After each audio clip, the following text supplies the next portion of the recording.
Hello everybody, I'm Ramsis, and welcome back to Ramsis Retro Longplays as we do a Let's Play long play of one of my favorite games of all time, Sid Meier's Civilization 2, the PC experience, we'll call this. It's one of the best games ever made for us retro players. It's what started the whole trend of Civilization's a great game, and boy, do we want more, and one more turn, and all that great stuff. So yeah, we set up 2 cities last time, so our playthrough's going along nicely. We're only in the year 3180 BC. We have 70,000 people, and our gold's coming along nicely, and we're about to connect our first 2 cities. So yeah, that's where we left you, and we're going to continue on and experience the game that is known as Sid Meier's Civilization 2, one of my favorites, and hopefully you guys will enjoy this too. We'll do a full playthrough. It's going to be on level 2 Warlord, like I mentioned, only because I want to experience and show you everything here. We'll play harder difficulties when we get to other versions later on, because I've beaten harder difficulties. I just want to have fun and relive this. I haven't played this in a long time, and it's fun to really show you everything the game has to offer. And you get enough of a challenge in Warlord. Believe it, it's not going to be nothing. You get enough of a challenge. But in this version, the vanilla version, the AI is not as aggressive, and that's why a lot of people do want to play this version. And I like gold too. I think gold is fine. We might look at gold and show you some of the difference here. There are not that many differences, just a lot of scenarios, and the AI is really more extreme in that one, and they'll very expansionist. You know, here they're a little more laid back and leave you be. I don't know which is better, but this is the version I grew up with. That's all I know. So we're gonna experience it together. Anyway, with that all out of the way, let's get back to the gameplay here. We have a whole world to settle. We only have 2 cities here. Very, very small area. Let's see what's out there. Don't forget to like, comment, subscribe, ring that bell if you like what you have something to say, and hopefully you guys do. And check us out on our main channel, Ramsis Retro Reviews, where retro is alive and well, and not going anywhere anytime soon. Okay. So what we're going to do, we're going to move right and try to connect Ramsis City to Retro Reviews. So how do we do that? You push the number 6. I said, how do you do that? There we go. You click the number 6, and that's it. Push R for more roads. Takes some time. There we go. Alright, so our cities are connected. So what does this mean? It means trade. It means we can get units from cities easily. It means a lot of good stuff. Yes, we can connect our cities and empires very easily. That's what it means, and that's a good thing. Alright.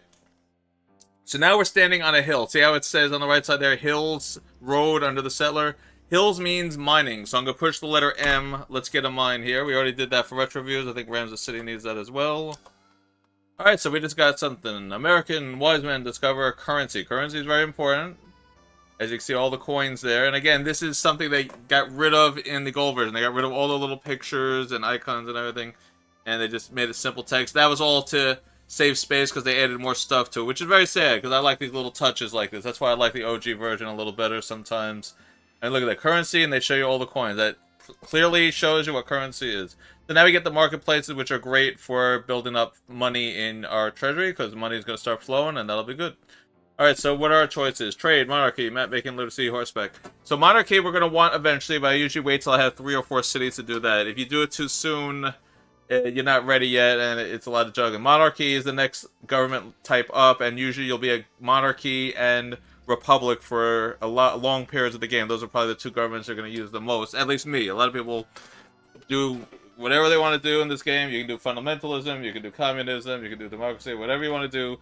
But that's how I play. I do monarchy, work our way to republic, and then I'll decide after that what fits the situation. Alright, but with all the way, that doesn't matter. We have to... Map making we don't need yet. We're going to obviously have to get it. That gives you the boat. Trade we don't really need yet either, because I'm not planning on building caravans. So, but I'm going to go with monarchy because we are going to need that. I do want the monarchy. We're going to get that. Okay. Alright, so we're up to 100,000 people. That's good. Now, if you click F1, it shows you what you're building. We're building settlers and a granary. Both of those are important. Alright, so settlers is going to lead to another city. The granary is going to mean we can expand faster. Now, you might be like, oh, you already have a settler. Well, you got to early expand. That's the key of this game. Get cities, because the enemy is not going to stop expanding, so you better be on the same levels with them or you're going to be overrun or you're going to have to start taking over their cities, which is not bad. It's just, it's a lot of work. You might as well have your own city so you can build things separately. Yes, that is the idea here. Oh, alright, so we met our first kingdom here. Who do we have? An embassy from Emperor Mohandas Gandhi of the Indians wishes to speak with you. Will you receive him? So here we go, India. So again, the joke is always Gandhi is not Gandhi in Civilization games, and that's sort of true. Gandhi would not start wars, he would not be trying to annihilate you, he would not be like, give me tribute, but in this game he is, because, like I said, like it or not, most of the leaders are exactly the same, it's just a color palette that you're playing against. There's some differences, like I said, some will be a little more militaristic, some will be a little more expansive, but that's about the only real things that are different. So let's show you what this conversation screen goes like. So yeah, that was a big deal that they added in this whole, you can communicate with other civilizations, it's a lot better now, you know, the choices are better. Like, they had this in the first civilization, but it was just very basic. Now, they improved it a little bit, they give you more options. It's still very basic compared to what will happen in later civilizations, but at least they give the diplomacy screen a little more love here. So yes, we will grant an audience. Alright, so there you go. So we get a picture of Gandhi in the back there, and then that's his representative. So you're not really speaking to Gandhi. Gandhi's the picture in the back. You're speaking to the guy who represents him. So that's what they did in this game. In later games, you will be doing leader versus leader conversations. Here is you're speaking to a representative, and they show you a picture of who he's representing in the back. And that's for every single leader. They'll have a picture of them in the behind the computer 3D generated little graphical representation they have here. And he moves and everything, so it's an animated graphic. So anyway, let's read what he says here. I bring tidings from Mahatma Gandhi, ruler and emperor of the Indians. We know your primitive civilization has not even discovered Polynesium. We desire the secret of alphabet. Do you care to exchange knowledge? Yes, there's nothing wrong with exchanging alphabet. Alphabet is like the first thing you get. I'm more than happy to give you alphabet if you'll give me Polynesium. That is fine. Now, they have other things, and you can choose anything you want, by the way. You do take a little bit hit on your relations when you don't take what you agreed to. And it's not a big deal, really. You can recover that easily. But I do want the Polynesiums, believe it or not, so I am happy taking Polynesium. Alright, so now what do they want? We know your privileged civilization has not even discovered warrior code, and they want writing. You know what? I'm going to do it. I think this is a great way to get some advances early on in the game, so I'm alright with that. We'll take writing. I mean, we'll give riding for warrior, that's all right. I do not want horseback riding, though. As anyone who's watched me knows, that's my least favorite advance, besides magnetism and gravity. All those suck. I do not want horseback riding. So no, we do not need horseback riding. I ignore your hello. Yes, we welcome peace. And as I mentioned, don't be afraid to stand up to them. And a lot of people are like, oh no, they're going to be mean to me. Stand up to them. They're trying to get something out of you. Yes, sometimes it will go to war, especially later in the game. But early on, they have nothing. We're all in the same boat, so they're not going to go to war early on. So always stand up to them, folks. I hope if I tell you anything, don't back down when they're like, give it to us. Don't give it to them. No, you say you're no better than we are, and they'll back down. Early in the game. Later in the game, it can lead to war. So yeah, just early game. That's my advice. Alright, but anyway, there's nothing else I want from you. You can do all this stuff here.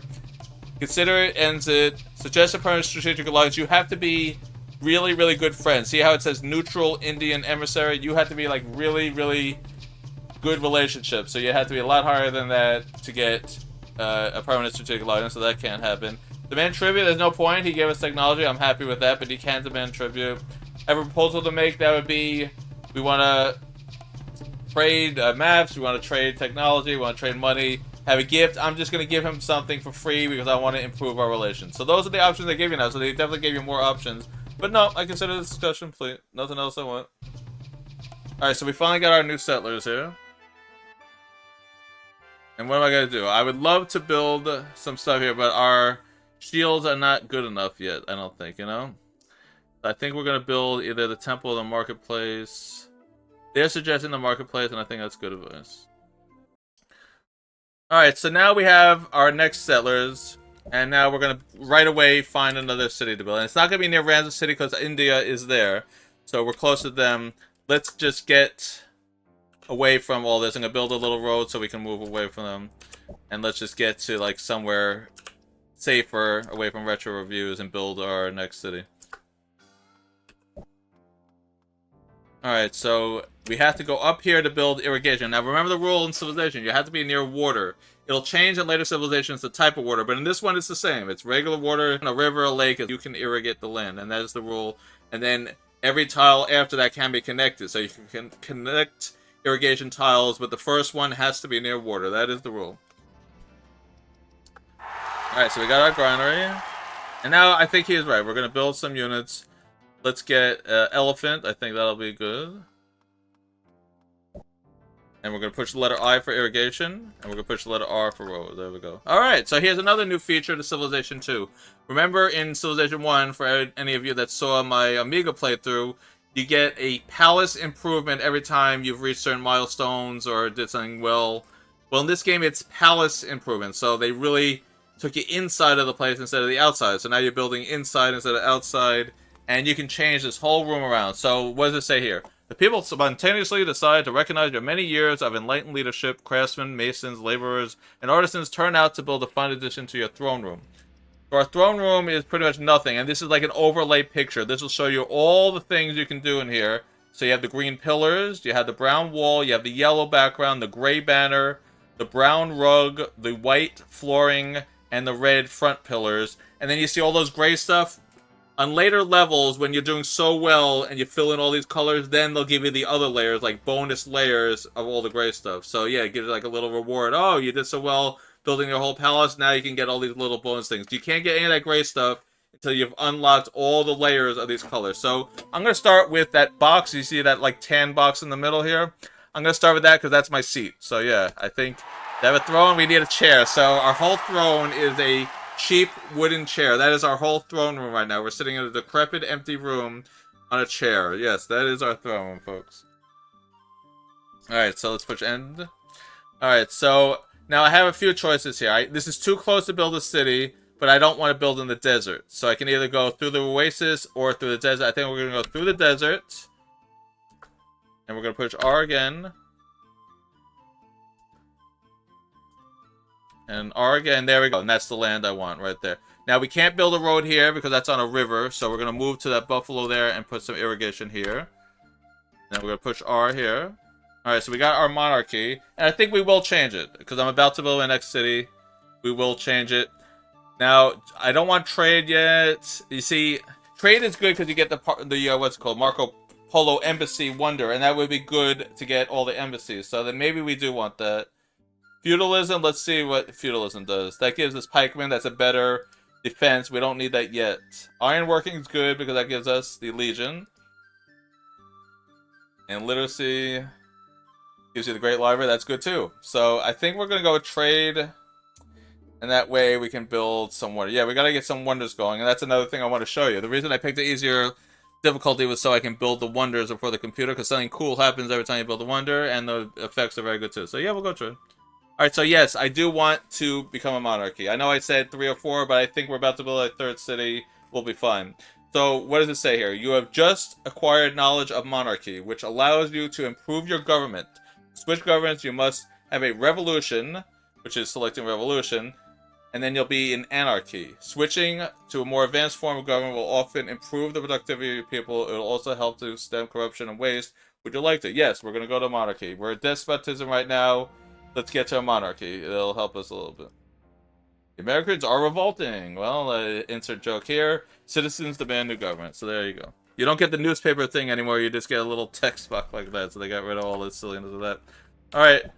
So now we are going to build our new city right here. We're far away enough from retro reviews, but we're close enough where everything is connected. So this is going to work out nicely. We got our marketplace, so some money can start coming in now.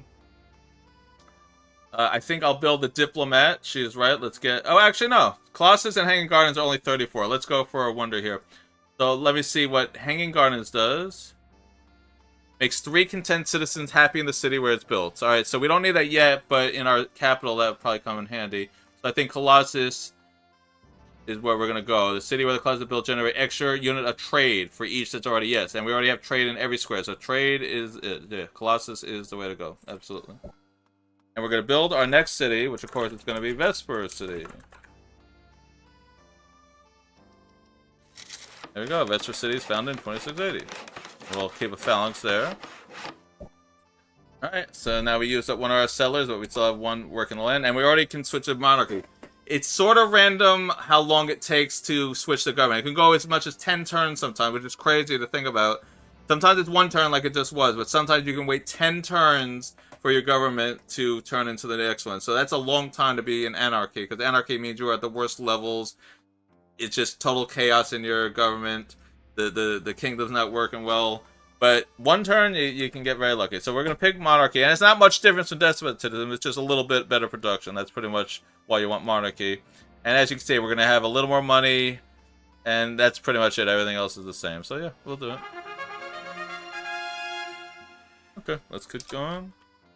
Alright, so let's build the road. Now we got our elephant. And I think I'm going to send him out to explore. And I'm also going to build... let's see. I think we'll build a diplomat.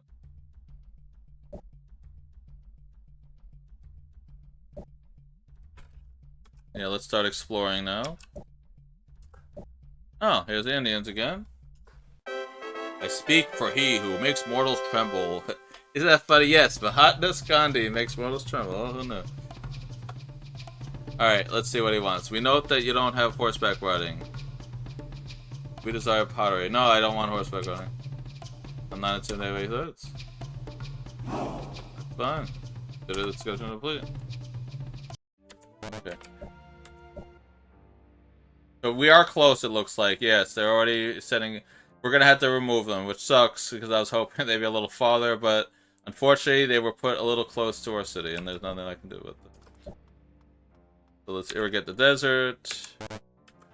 And again, it's that same zone of control. If they're too close and you're not at war, you can't move near them. And it's annoying, and again, they'll get rid of that in later civilizations. But they had this whole zone of control stuff. It's brought back from the first one. It's one of my least favorite things in the game, and that's why they got rid of it eventually. Oh, you're too close. Oh, you can't go near me. So you get that buzzer sound, and you got to figure out how to rework it, and the computer will just lock you into corners. It's really annoying, the zone of control in this game, but it is back. Alright, we're now up to 200,000. Alright, so Vesper City has its defense. Very good. So they're suggesting an archer or a marketplace. And now this city right now needs a lot of love because it's not developing well. So I think the way to go is... Oh boy. I think the archer, yeah. I think that's sort of right. Let's get something different here. Alright, so, and then you get this message when you're too close. So Delhi is right there. The capital is right there.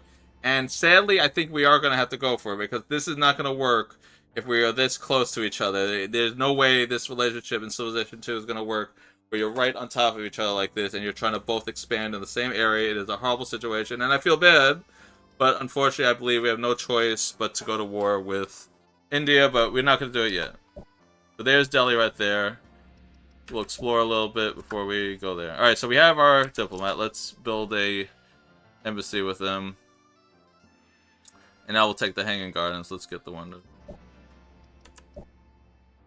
So here's the diplomat. He is how you get into other cities. Like, he acts as the representative, and he can cause a riot, so you can take over a city, but you need a lot of money for that. Establish an embassy, he can look into the city, he can meet with the king. So he has options, but really you're just going to use him for two things, which would be establish an embassy and buy the city. Those are like the two options you're going to use for the diplomat. Alright, so here we go. Let's move him in. Alright, so we got the trade. And that's cool, look at that. Yep, all these people in the street, they're consuming things. You get the caravan, which is good. That's how you build trade routes, and you get Marco Polo's embassy, which is an embassy with every civilization, whether you met them or not, and that's a very powerful wonder to get. Alright, so what are our choices? Feudalism, literacy, map making, masonry.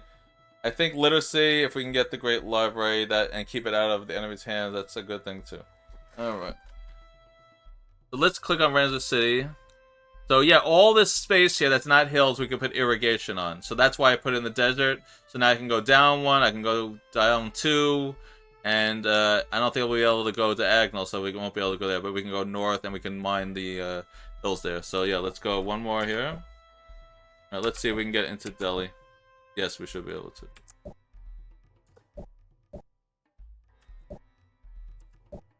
Alright, so let's... So here's what you can do in the early game. Like I said, the options will change later on in the game. But right now, we can establish an embassy, investigate the city, steal technology, or industrial sabotage. Now, steal technology is not a bad idea. We know they have things we need, but I'm not worried about that. Let's establish the embassy just so we can keep an eye on them. There we go. So they have 7 units in total. And this is what they tell you about Gandhi.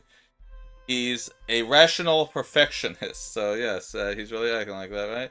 They're despotism still. They have more money than us, more units than us, and they're at war with others. Look at this. They're at war with Russia and Egypt. So India is not doing well here, actually. So yeah, this might be the time to go after them, because if we go to war too, they're at war with all the 3 known civilizations here. So this is that they know of, at least. So yeah, and this is their capital. It's right next to us. So yeah, this might be a good advantage. Now click on cities.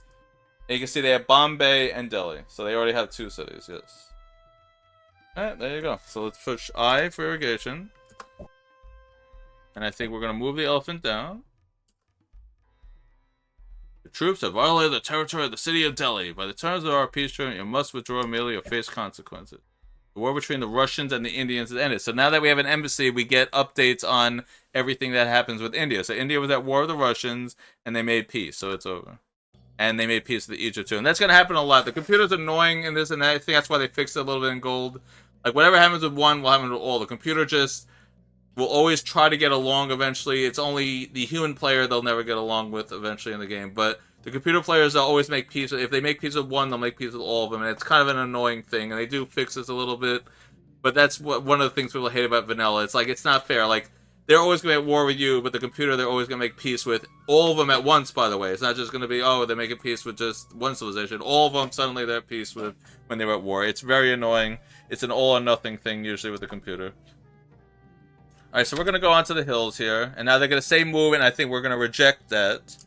Yeah, so look at this. Your troops have violated the territory of our city of Delhi. By the terms of our peace treaty, you must withdraw immediately or face the consequences. Will you comply? So if I withdraw, it'll go back to Ramsis City automatically. If I say no, then we're at war. So that's a new feature they added to Civilization 2 here. And I'm going to say no, because like I said, I already gave my reason why we had to go for it. So be it. Indians shall long remember your treachery. Prepare yourself for war. So there we are. We're at war now. And, you know something? I'm going to leave it right there. I think I spent a long enough episode. That was a lot of fun. So we're going to go try to get Delhi on the next turn. That's going to be how we start the next episode. And hopefully we will. If we don't, we'll send more reinforcements from Ramses City. That's going to be the goal here. And I'm hoping for the best. But I think we have to do it. Look at how close we are. And this settler can already connect the roads. We got to get, or at least try, because it's a 2 city. It might be destroyed, but we'll use the settler just to rebuild right there on that spot, I think, if that's what it's going to be. All right. So that was a fun episode. We became a monarchy. I'm building some wonders now. We saw a diplomat work. So yeah, we've seen a lot of stuff in this episode, and we're just getting started. It's going to be a fun, long play. I can't wait to experience this again with you guys. Hopefully you're enjoying. I know I sure am. And if you are enjoying, please don't forget to like, comment, subscribe, and ring that bell here on Ramsis Retro Longplays. Such an easy thing to do. Just click on subscribe, and you'll see all these episodes. It's going to be in a very nice playlist for all of you to enjoy.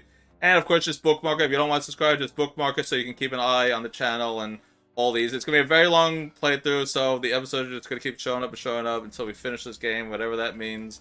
So you don't want to miss a single one.